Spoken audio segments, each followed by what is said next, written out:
नमस्कार, मैं हूँ शोभा पाटिल। ऑनलाइन हिंदी व्याकरण माला में आप सभी का स्वागत है।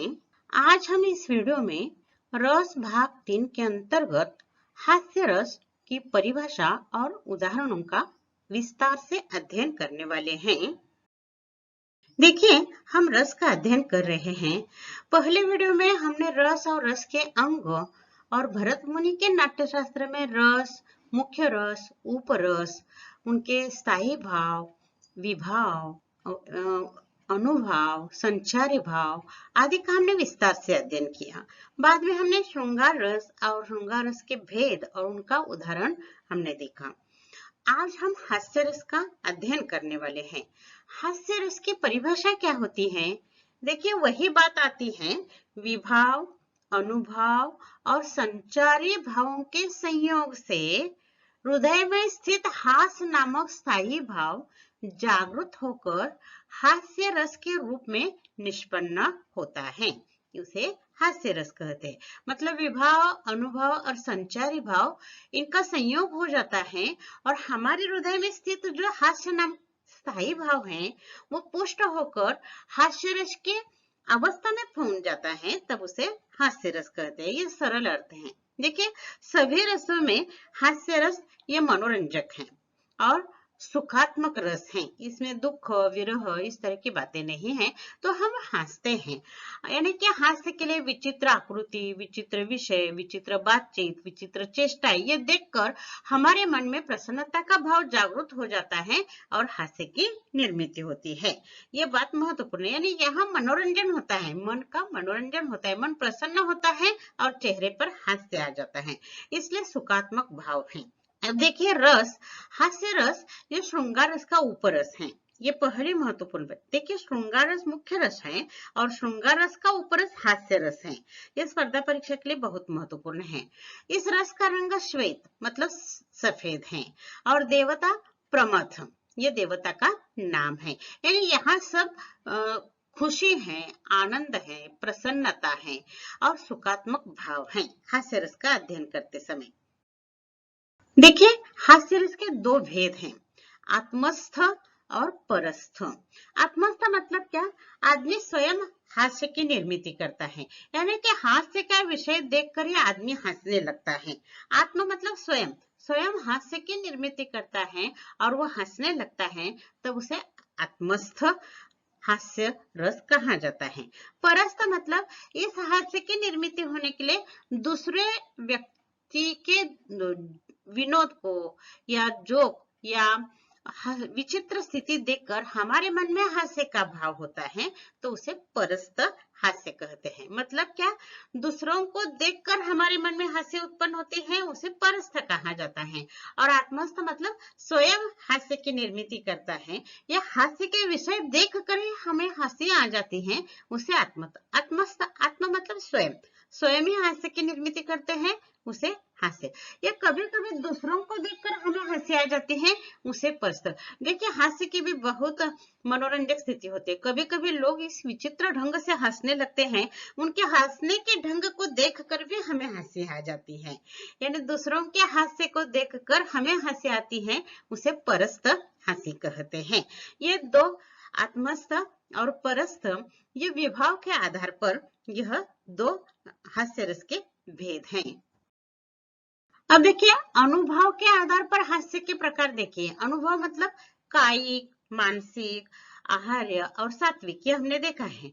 यानी यहाँ कायिक प्रकार मतलब शारीरिक, यानी लोगों के हंसने का ढंग जो होता है उसी पर हास्य के प्रकार होते हैं। देखिए, स्मित हास्य मतलब चेहरा फूल जाता है, प्रसन्न हो जाता है, आंखों में खुशी झलकने लगती है, तो हम कहते हैं कि स्मित हास्य है। हसित मतलब सचमुच आदमी मुस्कुराता है, यानी चेहरे पर ओठों का जो मुस्कुराना दिखाई देता है, उसे हसित कहते हैं। यानी किसी भी विनोद पर या किसी भी विचित्र ढंग पर हमें जब हंसी आ जाती है, तो हमें स्मित हास्य करना चाहिए या मुस्कुराना चाहिए। ये उत्तम प्रकार है। यानी ये 6 प्रकार में भी 3 भाग किए हैं। प्रारंभिक 2 हैं, उत्तम है, अगले 2 हैं मध्यम हैं और अगले 3 हैं ये अधम। अधम मतलब निम्न स्तर के हैं। देखिए, अगले तीसरा प्रकार देखिए, विहसित। कुछ लोगों को छोटे से बात पर भी दांत दिखाकर हंसने की कोशिश करते हैं, या उनका ढंग होता है दांत दिखाकर हंसना, उसे विहसित कहते हैं। और अव, अव, अवहसित मतलब क्या? कंधे उचकाना। कुछ लोगों को कंधे उचकाकर जोर जोर से हंसी की आवाज निकालने की यह पद्धत होती है हंसने की, उसे अवहसित कहते हैं। यह मध्यम प्रकार है, यानी दांत दिखाकर हंसना या कंधे उचकाकर जोर जोर से आवाज होने वाली हंसी करना, यह समाज में यानी सभ्यता के नियम में यह मध्यम प्रकार की हंसी है। यह ठीक ढंग का नहीं है, तो सभ्यता के ढंग को पकड़ कर नहीं है। अगले जो है अति हसित, मतलब जोर जोर से ठहाके लगाते, छोटे से बात पर भी जोर जोर से ठहाके लगाकर हंसते हैं। यह हंसना। अथवा अपहसित मतलब हंसते हंसते लोटपोट हो जाना, यानी छोटे से बात होती है उसने मुस्कुरा कर चल सकता है, परंतु ये लोग इतने हंसते हैं कि लोटपोट हो जाते हैं, पेट पर बल पड़ जाता है, इतने हंसते हैं। यह अधम हंस है। ठहाके लगाकर हंसना या लोटपोट हंसना, यह अधम प्रकार का हास्य प्रकार है। विहसित, अवहसित ये मध्यम प्रकार है, और स्मित हास्य और मुस्कुराना हसित यह उत्तम हास्य है। यानी समाज में सभ्यता के दृष्टि से हमें स्मित हास्य करना चाहिए या मुस्कुराना चाहिए। दांत दिखाकर हंसना या कंधे उचकाना या ठहाके लगाना या हंस कर जरूरत से ज्यादा हंस कर लोगों को अपनी ओर आकर्षित करना, यह अधम प्रकार है। यानी देखिए, ये हमेशा बात ध्यान में रखिए, इसका समाज का सूक्ष्म निरीक्षण करना हमें महत्वपूर्ण है। आदमी कैसा हंसता है, हंसने के ढंग पर, यानी कि यहाँ विनोद हो गए हैं इस पर लोग नहीं हंसते, तो विनोद होने के बाद लोगों का जो हंसने का ढंग है उसे देखकर हमें हंसी आ जाती है। इसे अनुभव के आधार पर हास्य के प्रकार कहते हैं। इसे हमें कहते हैं समाज को पढ़ना चाहिए। किताब पढ़ना आसान है, समाज को पढ़ना बहुत महत्वपूर्ण है। इसके लिए समाज का सूक्ष्म निरीक्षण, यानी हम जब ग्रुप में बैठते हैं, बातें करने लगते हैं, लोगों का हंसने का ढंग देखना चाहिए, उत्तम है, मध्यम है या अधम है, इस पर आपके मन में इस पर चर्चा होनी चाहिए, विचार करना चाहिए, चिंतन करना चाहिए। इसे कहा जाता है समाज पढ़ना। यानी हास्य में भी बहुत विस्तार से हम अध्ययन कर सकते हैं। हास्य के और भी बहुत सारे प्रकार हैं। यहाँ मुख्य प्रकार हास्य, स्मित हास्य, हसित, यह किस प्रकार का है? तो उत्तम प्रकार का हास्य है। ये स्पर्धा परीक्षा के लिए पूछा जाता है। विहसित, अवहसित, ये किस प्रकार का हास्य है? मध्यम प्रकार का है। अथवा अधम हास्य इनमें से कौन सा है? अपहसित या अति हसित, यह पर्याय में दिया जाता है। ये हमेशा या आत्मस्थ और परस्थ हास्य के जो प्रकार हैं वो विभाव के आधार पर है, या अनुभव के आधार पर हास्य के प्रकार कितने हैं? 6 हैं। विभाव के आधार पर 2 प्रकार हैं। यह स्पर्धा परीक्षा के लिए सूक्ष्मता से हास्य का अध्ययन होना आवश्यक है। देखिए, हास्य रस के अंग या अवयव। अंग या अवयव वही है, स्थायी भाव, आलंबन विभाव, उद्दीपन विभाव, अनुभव, संचारी भाव। परंतु आगे का देखिए, श्रृंगार रस में हमने स्थायी भाव रति लिया था, हास्य रस में वो हास है। आलंबन विभाव क्या होता है? वहां आलंबन विभाव और उद्दीपन विभाव। आलंबन विभाव में 2 प्रकार हैं, आश्रय और विषय। इसमें हंसाने, जिसके मन में हास्य की उत्पत्ति होती है वह आश्रय है, और हंसाने वाला जो पात्र होता है वह विषय होता है। इनमें कौन कौन होते हैं? हंसाने वाला पात्र, पाठक, श्रोता, दर्शक आदि। देखिए, साहित्य हम पढ़ते हैं तब पाठक होता है, जब हम कोई सुनते हैं तब हम श्रोता होते हैं, और जब हम नाटक देखते हैं, रंगमंच पर कोई नायक, नायिका या पात्र वो विभाव करने लगते हैं, उसे दर्शक कहा जाता है। दर्शक देखता है, श्रोता सुनता है, पाठक पढ़ता है, और हंसाने वाला पात्र जो होता है वह विषय होता है। ध्यान में रखें, जिसके प्रति हास्य निर्माण होता है उसे हम क्या कहते हैं? विषय आलंबन। हंसाने वाला पात्र विषय है, ध्यान में रखिए। और पाठक, श्रोता, दर्शक, कवि, ये सभी क्या होते हैं? आश्रय होते हैं। उद्दीपन विभाव देखिए, यह हमें उद्दीप्त करता है, उत्तेजना देता है हास्य निर्माण होने के लिए। कैसे? किसी व्यक्ति का विचित्र वेशभूषा देखकर, या विचित्र वचन या विचित्र चेष्टाएं करके, चेष्टाएं मतलब यहाँ प्रयास करके, बातचीत। अब यहाँ विदूषक या जोकर होते हैं। देखिए, पुराने जमाने में सर्कस होती थी, प्राणियों के खेल दिखाई देते थे, उससे बोर हो जाने पर बीच बीच में विदूषक आकर यह दर्शकों को हंसाता था।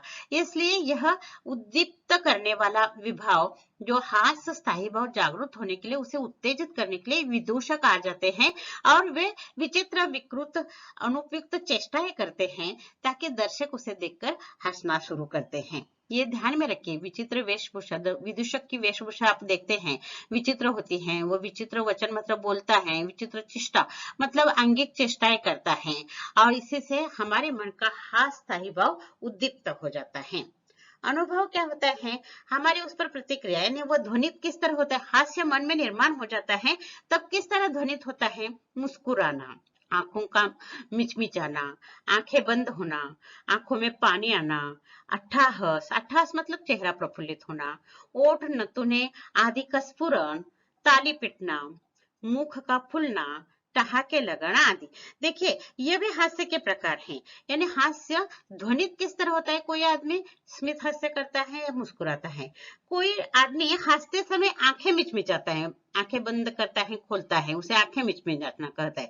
कुछ लोगों को हंसते समय आंखें बंद करने की आदत होती है, कुछ लोगों को हंसते समय आंखों में पानी आता है, उसे आनंद अश्रु कहा जाता है। अट्ठास मतलब चेहरा प्रसन्न बड़ा हो जाता है, फूलता है चेहरा। और कुछ लोगों को अनावश्यक इस तरह हंसने की पद्धत होती है, नाक की नथने फूलती है, नाक के नथनों को फुला फुला कर वे हंसते हैं, या ओठ विचित्र ढंग से करते हैं और हंसना शुरू करते हैं, और इन लोगों को देखकर हमें हंसी आ जाते हैं।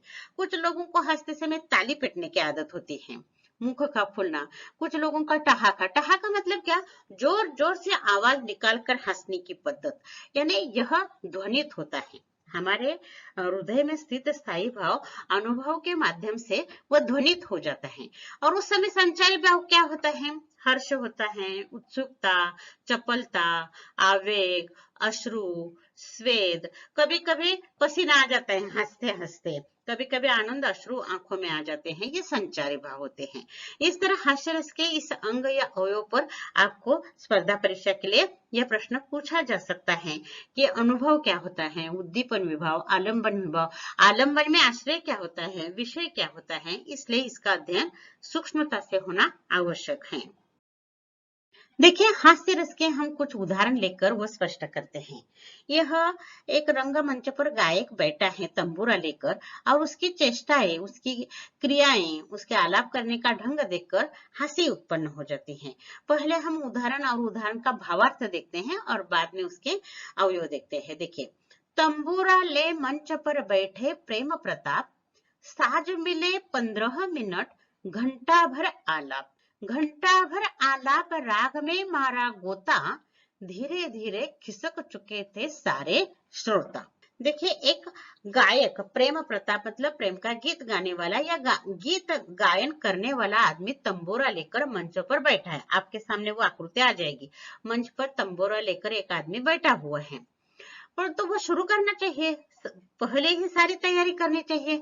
साज मिले 15 मिनट, अब उस वाद्य के तंत्र हैं ठीक ठाक करने के लिए उन्होंने 15 मिनट उसी में बिताए। घंटा भर आलाप, आलाप मतलब क्या होता है, गायन शुरू करने के पहले यह आलाप लिया जाता है, एक राग। हर गायक अपने अपने तरीके से गाने के प्रारंभ में आलाप लेता है, उस आलाप में ही उन्होंने 1 घंटा बिता दिया, जो कि कुछ मिनट के लिए आलाप यानी गाने की प्रस्तावना उस आलाप में होती है, और आलाप करने के बाद मतलब वह राग गाने के बाद तुरंत गाना शुरू करना चाहिए। परंतु उन्होंने तंबोरा लेकर बैठा है, फिर वाद्य तंत्र ठीक करने के लिए 15 मिनट बिताए, कुछ मिनटों का आलाप लेना चाहिए, उन्होंने वो घंटा भर आलाप ही ले रहा है, घंटा भर आलाप, राग में मारा होता मतलब राग ही, उसी में ही वो इतना डूबा था कि आगे गाना गाना है यही भूल गया था, और घंटा भर उसका आलाप सुनकर श्रोता लोग बोर हो जाते हैं और उन्हें आलस्य आ जाता है, नींद आने लगती है ये आलाप सुनकर, और धीरे धीरे खिसक चुके थे सारे श्रोता, यानी कि सामने बैठा हुआ गायन सुनने के लिए बैठे हुए श्रोता लोग धीरे धीरे, इसका आलाप समाप्त होते नहीं इसलिए लोग अपने अपने घर चले जाते हैं, और सामने कोई भी श्रोता नहीं है और वह अकेला ही घंटा भर आलाप करता रहता है। तो उस समय उसकी मंच पर स्थिति देखकर हमारे मन में हास्य की यह इस तरह का भाव काका हतरिस का यह काव्य का पद है। यानी उस जमाने में गायन सभा होती थी। आजकल टीवी पर हम मिनट मिनट पर अलग अलग सीरियल देखते हैं, एक बोर हो जाते हैं तुरंत हम दूसरे चैनल पर जाते हैं। उस जमाने में ऐसा नहीं था। वो काव्य सुनने के लिए लोग घंटों से बैठते थे और बैठने के बाद गाना शुरू करने के बजाय 1 घंटा भर आलाप करता है तो लोग हंसने लगते हैं, बोर होते हैं, उदास हो जाते हैं और अपने अपने घर खिसक जाना मतलब वहां से उस सभा से चले जाते हैं। इस तरह के हास्य की निर्मिति इस पद में होती है। यह उच्च लेवल का वैचारिक हास्य है, ध्यान में रखिए। हम सभी प्रकार के हास्य देखने वाले हैं। इसका स्थायी भाव क्या है?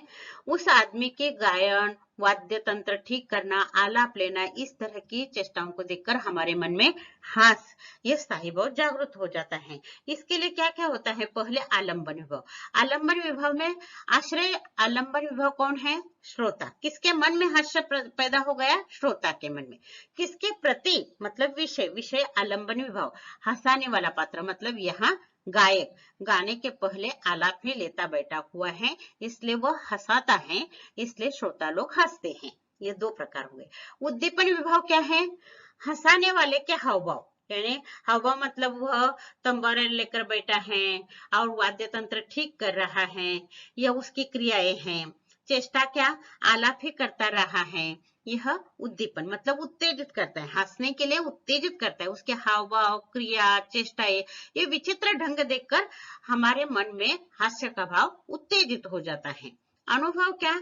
इस पर हम क्या करते हैं? यानी कि दांत दिखाकर हम हंसने लगते हैं, श्रोताओं का खिसक जाना, यह जो बातें हैं यह अनुभव मतलब ध्वनित हो जाती हैं। लोग दांत दिखाकर जोर जोर से हंसने लगते हैं अथवा उस गायन सभा से खिसक जाते हैं, यह अनुभव है, ध्वनित होता है। संचारी भाव क्या है? यहाँ उत्सुकता है, प्रारंभ में गाना गाएगा इसलिए उत्सुकता है, प्रसन्नता है, गाना सुनने का आवेग है, फिर धीरे धीरे आलाप सुनकर आलस्य आ जाते हैं, निद्रा आ जाती है, फिर शंका भी आ जाती है या क्या इसे केवल आलाप ही आता है, गाना आता है या नहीं, इस तरह की शंका भी आ जाती है। और इन संचारी भावों के कारण लोग हंसते हैं और वो काव्य का मंच वहां जो है सभा वो छोड़कर खिसकने लगते हैं। इस तरह यहाँ एक वैचारिक उच्च लेवल का यह हास्य का प्रकार इस उदाहरण में हम देखते हैं।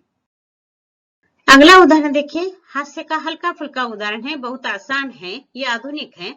मैं ऐसा शूरवीर हूँ, पापड़ तोड़ सकता हूँ, अगर गुस्सा आ जाए तो कागज मरोड़ सकता हूँ। देखिए ये बहुत सीधे साधे लोग होते हैं, हाइपर लोग होते हैं, छोटे से बात पर उन्हें गुस्सा आ जाता है, अपने आप को वे शूरवीर समझते हैं। देखिए शूरवीर का क्या लक्षण होता है? मैदान पर युद्ध जीतना, लड़ाई करना, ये शूरवीर का प्रतीक होता है। ये आदमी क्या कहता है? मैं ऐसा शूरवीर हूँ, पापड़ तोड़ सकता हूँ। अरे पापड़, ये हमारे भोजन का पापड़ खाने का होता है, उसमें तोड़ने में क्या साहस और शौर्य है, उसे कैसे शूरवीर कहा जाता है? कोई भी पापड़ तोड़कर वो खा सकता है, परंतु ये आदमी कहता है मैं ऐसा शूरवीर हूँ, पापड़ तोड़ सकता हूँ। शूरवीर का पापड़ तोड़ना यह हास्य उत्पन्न करता है। इतना ही नहीं, अगर गुस्सा आ जाए तो कागज मरोड़ सकता हूँ। अगर गुस्सा आ गया तो मैं कागज तोड़ फोड़ सकता हूँ, खींचतानी कर सकता हूँ, उसे मरोड़ सकता हूँ। अरे गुस्सा आ जाता है तो बहुत सारे लोग कहते हैं पानी पीना चाहिए, उल्टी गिनती करनी चाहिए, परंतु ये आदमी गुस्सा आ जाने पर कागज हाथ में लेता है, तोड़ मरोड़ कर उसे फेंकता है।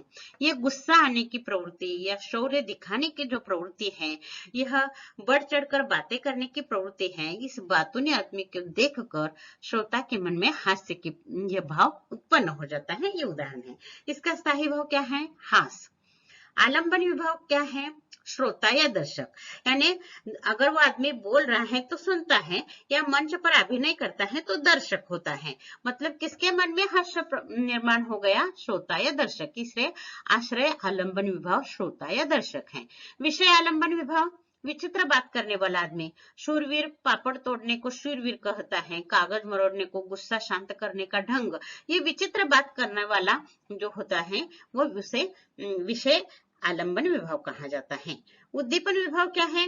विचित्र बात करना, अनुपयुक्त चेष्टा करना, जरूरत नहीं है पापड़ तोड़ने से शूरवीर होने की, यह अनुपयुक्त चेष्टा है। चेष्टा मतलब प्रयास है, या कागज मरोड़ना यह अनुपयुक्त चेष्टा है। इसे देखकर हमारे मन में वो हास्य का भाव उत्तेजित हो जाता है। अरे ये क्या बात है, पापड़ तोड़ने से शूरवीर कहता है, कागज मरोड़ने को गुस्सा शांत करने का ढंग कहता है। इसी कारण हमारे मन में हास्य उत्तेजित हो जाता है। अब अनुभव क्या है, हंसाने वाले की अंगिक चेष्टाएं, अंगिक चेष्टाएं म्हणजे मतलब शारीरिक चेष्टाएं, पापड़ तोड़ना, कागज मरोड़ना, ये अनुभव है। हास्य ध्वनित होने के लिए जो क्रियाएं की है, कायिक क्रिया, अथवा श्रोता लोग इसकी ये प्रवृत्ति देखकर हंसते हंसते लोटपोट हो जाते हैं। कागज मरोड़ने से गुस्सा शांत हो जाता है, ये देखकर कुछ लोग जोर जोर से हंसने लगते हैं। या पापड़ तोड़ने से शूरवीर आदमी कैसा बन सकता है, इसलिए हंसने लगते हैं। यानी यहाँ श्रोताओं का हंसना और हंसाने वाले की अंगिक चेष्टाएं, पापड़ तोड़ना, कागज मरोड़ना, इन क्रियाओं को देखकर यह हास्य का भाव ध्वनित हो जाता है, व्यक्त हो जाता है। इस समय संचारी भाव क्या होता है, हर्ष, उत्सुकता, आवेग, चपलता, श्रम, ये सभी भाव संचार भाव होते हैं, जिसके कारण हास्य स्थायी भाव जो है उसे पुष्ट करने के लिए इस संचार भावों का उपयोग होता है। और इस तरह एक सीधा साधा हल्का फुल्का हास्य का ये उदाहरण लिया है हमने। यह एक पौराणिक उदाहरण है। देखिए, यह स्पर्धा परीक्षा के लिए बहुत पूछा जाता है। वास्तव में ये थोड़ा सा विसंगत है। विसंगत हंसी यानी विसंगत कृति के कारण हंसी आ जाती है और थोड़ा सा विवादास्पद है, परंतु स्पर्धा परीक्षा के लिए बहुत प्रसिद्ध है। जैसे कि बिहारी का कहत नटत रजत, ये श्रृंगार रस के लिए प्रसिद्ध है। उसी तरह हास्य रस के लिए, स्पर्धा परीक्षा के लिए ये उदाहरण बहुत महत्वपूर्ण है। बार बार पूछा जाता है और इस पर तरह तरह के प्रश्न पूछे जाते हैं। देखिए उदाहरण कैसा है, रामायण का उदाहरण है। तुलसीदास ने लिखा है रामचरितमानस में, विंध्य के वासी उदासी, तपोव्रतधारी महाबिनु नारी दुखारे, गौतम तीय तरी तुलसी सो कथा, सुनी भे मुनि वृंद सुखारी, हवै है शीला सब चंद्रमुखी, परसे पद मंजुल कंज तिहारे, किन्हीं भले रघुनायक जू, कृपा करी कानन को पगु धारे। देखिए यहाँ बात इस तरह है कि तुलसीदास पत्नी पीड़ित है, मतलब पत्नी ने उसे गुस्से से कहा, क्यों पत्नी के पीछे पीछे भागते हो, जाओ कोई रामचरित नामक ग्रंथ लिखो। तुलसी पत्नी पीड़ित है, पत्नी की विरह से व्याकुल होकर वे पहाड़ पर जाते हैं, वहां बैठते हैं और वहां वे रामचरित मानस की कृति, यह भी एक दंत कथा है, ध्यान में रखिए। परंतु तुलसी यहाँ कहा जाता है इस तरह। देखिए यहाँ उदाहरण तुलसीदास ने कैसे दिखा है, विंध्य के वासी, विंध्य मतलब विंध्य पर्वत पर निवास करने वाले उदासी मतलब कौन, तपोव्रतधारी महाबिनु नारी दुखारी।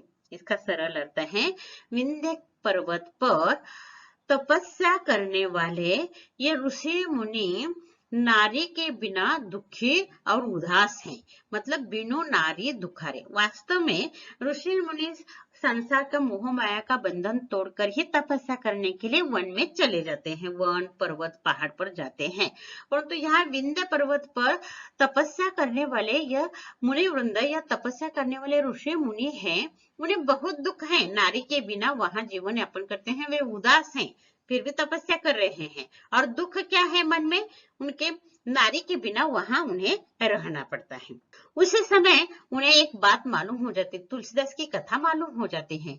गौतम तीय तरी, तीय मतलब पत्नी, गौतम पत्नी अहिल्या यह शाप के कारण शीला बन गई थी।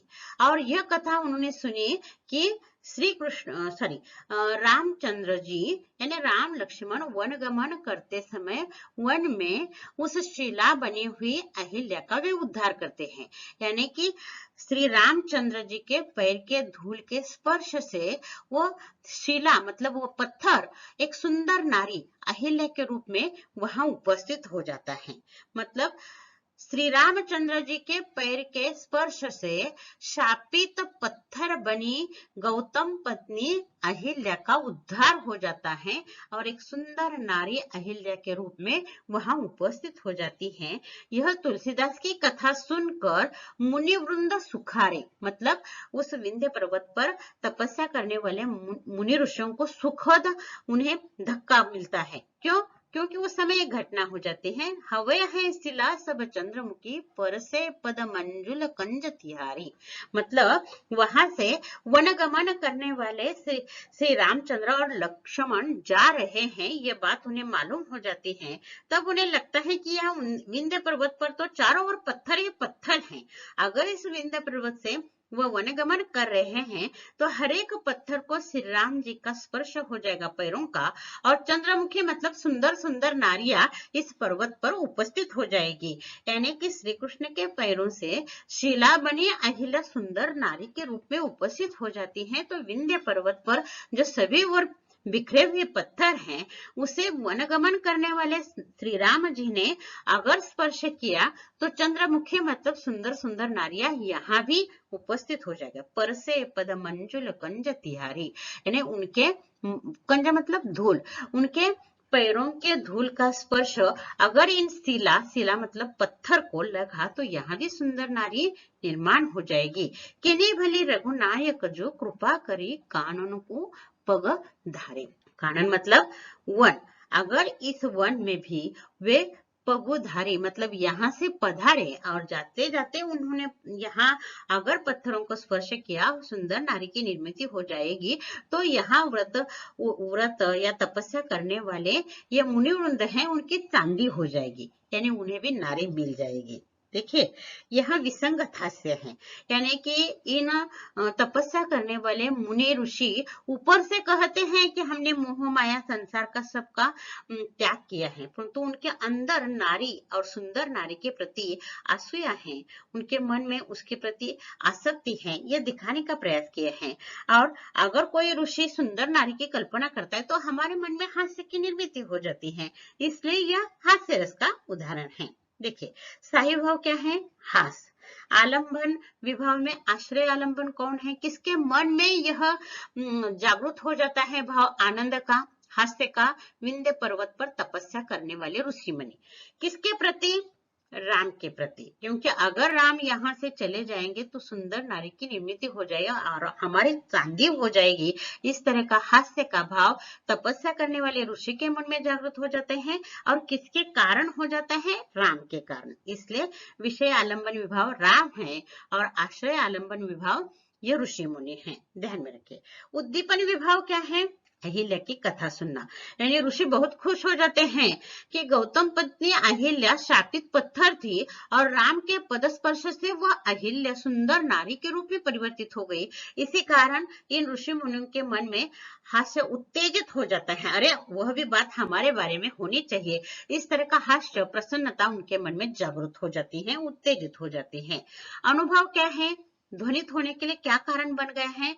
राम के वनगमन को अच्छा समझना, यह ऋषियों का यह कृति है, ध्वनित हो गया है, बहुत अच्छा हो गया, राम वनगमन कर रहे हैं और वो विंध्य पर्वत से यहाँ से गुजरने वाले हैं। और प्रसन्न होना, वे उनका चेहरा बहुत प्रसन्न हो जाता है, नारी के बिना वे दुखी हो गए थे, यह नारी की निर्मित हो जाएगी, इसलिए उनके चेहरे पर प्रसन्नता आ जाती है। यह अनुभव है।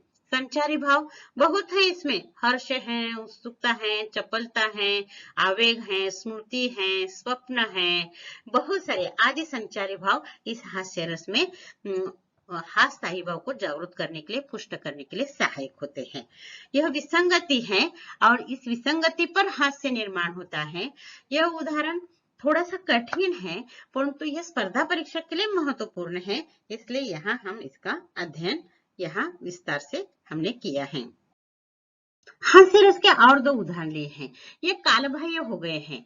पुराने जमाने में इस तरह की शारीरिक व्यंग्य पर हास्य किया जाता था, आजकल ऐसा नहीं होता। फिर भी आपको मालूम होना चाहिए कि एक जमाने में व्यक्ति के शारीरिक व्यंग्य पर भी हास्य किया जाता था। आजकल हम उस हास्य को हास्य नहीं कहते, ये विद्रूप हास्य होता है किसी के व्यंग्य पर, क्योंकि आज हम देखते हैं 10 आदमी में से 2 आदमी गंजे होते हैं। गंजे मतलब सिर पर बाल नहीं होते हैं, उस पर अगर हम हास्य विनोद करेंगे तो सभी गंजे ही दिखाई देंगे। देखिए, बुरे समय को देखकर गंजे तू क्यों रोए, किसी भी हालत में तेरा बाल न बाका हो। देखिए, कुछ लोगों को बुरे समय में या संकट के समय में उसके सिर के बाल खड़े हो जाते हैं, यानी जिसके सिर पर बाल होते हैं उनके बाल खड़े हो जाते हैं। अलग अलग दुख के समय प्रतीक है। किसी को पसीना आ जाता है, किसी को आंसू आ जाते हैं, किसी का चेहरा लाल हो जाता है, तो किसी के सिर के बाल खड़े हो जाते हैं दुख के समय, संकट के समय, बुरे समय में। परंतु यहाँ विनोद क्या किया, बुरे समय को देखकर गंजे तू क्यों रोए, यानी बुरा समय आ जाने पर हे गंजे, गंजे मतलब सिर पर बाल न होने वाले आदमी, तुम्हें रोने की क्या जरूरत है। किसी भी हालत में कितना भी बुरा समय आ जाएगा, तेरा बाल न बाका है। बाल ही नहीं है तो बाल बाका होना मतलब बालों को नुकसान पहुंचने की जरूरत नहीं है, इसलिए बाल भी बाका न होना ये मुहावरा है कि कोई भी नुकसान न होना। बुरे समय में बाल जिसके सिर पर नहीं होते उनका कोई नुकसान होने वाला नहीं है। जिसके सिर पर बाल होते हैं उनके बाल खड़े हो जाते हैं। ये हास्य की निर्मित के हैं गंजे की, यानी मराठी में इसे टकल्या टकल्या कह के आदमी को चिढ़ाया जाता है, व्यंग्य किया जाता है और हंसी निर्माण की जाती है। इस तरह के उदाहरण नहीं दिए जाते। और एक उदाहरण है, देखिए एक जमाना था, उस समय बचपन में बच्चों को टीकाकरण नहीं होता था तो बच्चे चित्र विचित्र पैदा होते थे। किसी को हाथी का रोग होता था, मतलब देह पूरा हाथी जैसा बड़ा विचित्र होता था। किसी चलते समय गेंडे के समान चाल उसकी होती थे, पैर ठीक ढंग से चलते नहीं थे। किसी की खोपड़ी बहुत बड़ी तरबूजे की तरह होती थी, किसी के गाल बड़े बड़े खरबूजे की तरह होते थे। उस जमाने का यह उदाहरण है। देखिए, हाथी जैसा देह, गेंडे जैसी चाल, तरबूज जैसी खोपड़ी, खरबूजे से गाल, मतलब हाथी जैसा देह है और गेंडे जैसी चाल है, मतलब सभी प्राणियों का उदाहरण लिया है। तरबूजे जैसे खोपड़ी, खोपड़ी बहुत बड़ी मतलब सिर बहुत बड़ा है, और खरबूजे जैसे गाल, गाल भी बहुत बड़े हैं, खोपड़ी भी बहुत बड़ी है, और हाथी जैसा चलता है मतलब उसका शरीर हाथी जैसा बहुत बड़ा है, और गेंडे जैसे उसकी चाल है। ये देखकर उस आदमी, देखिए आपके सामने चित्रात्मक वो आदमी उपस्थित हुआ होगा, और इस तरह का आदमी अगर हमें दिखाई दिया तो हास्य उत्पन्न होता था। अब ये शारीरिक व्यंग्य है और शारीरिक व्यंग्य पर हंसना नहीं चाहिए। पुराने जमाने के ऋषि मुनि अष्टवक्र होते थे, मतलब शरीर के 8 भागों में व्यंग्य होता था। हाथ टेढ़े मेढ़े, पैर टेढ़े मेढ़े होते थे, मुंह टेढ़ा मेढ़ा होता था। उस जमाने के लोगों का ये शारीरिक व्यंग्य है और इस पर भी हास्य निर्माण होता है, परंतु ये हास्य रस के लिए उदाहरण नहीं दिए जाते। यह हाथी जैसा देह स्पर्धा परीक्षा के लिए पूछा जाता है। ये गंजे की बात बहुत सारे छात्रों के ध्यान में नहीं आ जाती, इसलिए ये उदाहरण केवल उदाहरण लिए हैं। यह हमने विस्तार से स्थायी भाव, अनुभव या आप भी यहाँ पर अध्ययन कर सकते हैं। यह स्वाध्याय के लिए आप कीजिए। और यहाँ हास्य रस की परिभाषा, उसके प्रकार और उसके उदाहरण यहाँ भावार्थ सहित समाप्त हो जाते हैं। अगले वीडियो में हम अगला हास्य का प्रकार लेकर आएंगे। तब तक के लिए धन्यवाद।